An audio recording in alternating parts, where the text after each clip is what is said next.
Now the sons of the prophets said to Elisha, "There is not room enough for us in the place where we are living under your care. So let us go to Jordan, and let everyone get to work cutting boards, and we will make a living place for ourselves there." And he said to them, "Go, then." And one of them said, "Be pleased to go with your servants." And he said, "I will go." So he went with them. And when they came to Jordan, they got to work cutting down trees. But one of them, while cutting a board, let the head of his axe go into the water, and he gave a cry, and said, "This is a bad business, my master, for it is another's." And the man of God said, "Where did it go in?" And when he saw the place where it had gone into the water, cutting a stick, he put it into the water, and the iron came up to the top of the water. Then he said, "Take it up." So he put out his hand and took it. At that time the king of Aram was making war against Israel. And he had a meeting with the chiefs of his army and said, "I will be waiting in secret in some named place." And the man of God sent to the king of Israel, saying, "Take care to keep away from that place, for the Arameans are waiting there in secret."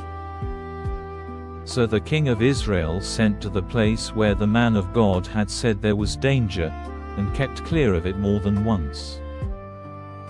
And at this, the mind of the king of Aram was greatly troubled, and he sent for his servants and said to them, "Will you not make clear to me which of us is helping the king of Israel?" And one of them said, "Not one of us, my lord king, but Elisha, the prophet in Israel, gives the king of Israel news of the words you say even in your bedroom."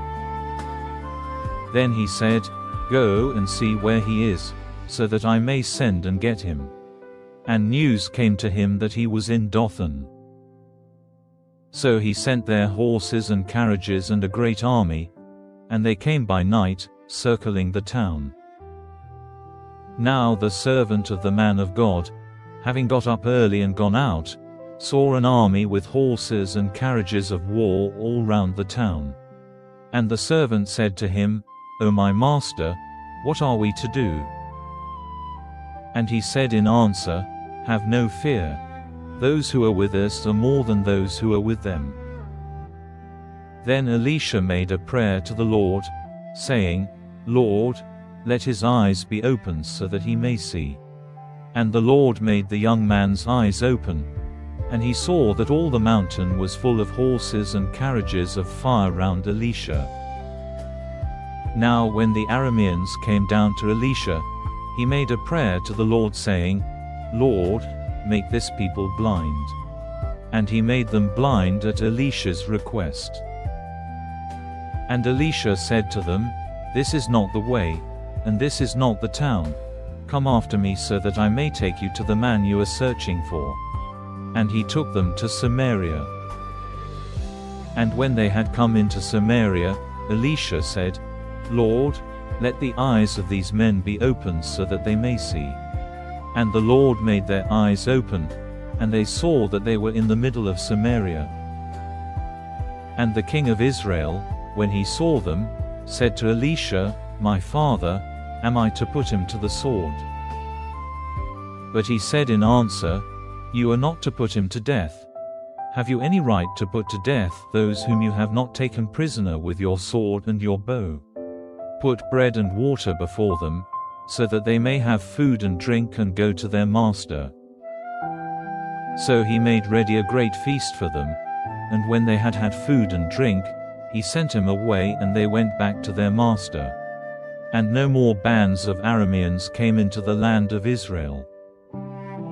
Now after this, Ben-Hadad, king of Aram, got together all his army and went up to make an attack on Samaria, shutting the town in on all sides with his forces. And they became very short of food in Samaria, for they kept it shut in till the price of an ass's head was 80 shekels of silver, and a small measure of dove's droppings was 5 shekels of silver. And when the king of Israel was going by on the wall, a woman came crying out to him, and said, "Help, my lord king." And he said, "If the Lord does not give you help, where am I to get help for you? From the grain floor or the grape crusher?" And the king said to her, "What is troubling you?" And she said in answer, "This woman said to me, 'Give your son to be our food today, and we will have my son tomorrow.' So, boiling my son, we had a meal of him. And on the day after I said to her, 'Now give your son for our food,' but she has put her son in a secret place." Then the king, hearing what the woman said, took his robes in his hands, violently parting them, and, while he was walking on the wall, the people, looking, saw that under his robe he had haircloth on his flesh.